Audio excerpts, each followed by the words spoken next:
Welcome to our channel. Today we how to authenticate with the IRS Business Online Account for SBA loans taxes, detailed guide step by step clearly. Visit the official IRS website. Navigate to the Sign In section on the home page. Click on Business Online Account. Select the option for new users to create an account. Provide your employer identification number, or EIN. Enter your personal information as requested.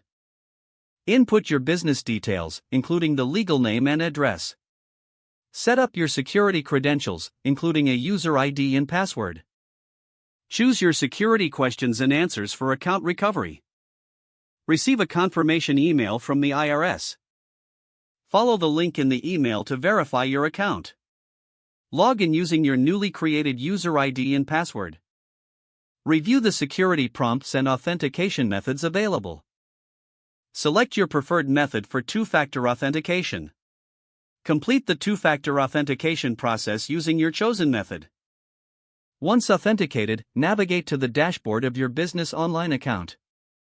Locate the option for SBA loan documentation. Download or view the required tax forms and documents.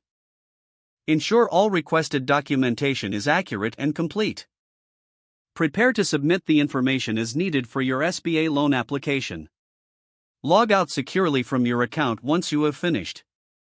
If the page does not load, refresh the browser or try again in a private or incognito window. Make sure you are using the correct email address, then retype it carefully to avoid small typos. If your password is not accepted, use the reset option and create a new strong password you can remember.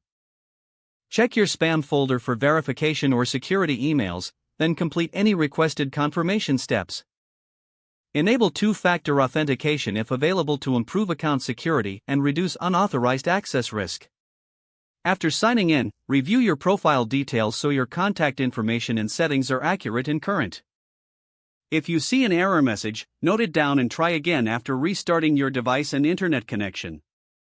Log out when you finish, especially on shared devices, to keep your account and payment information secure.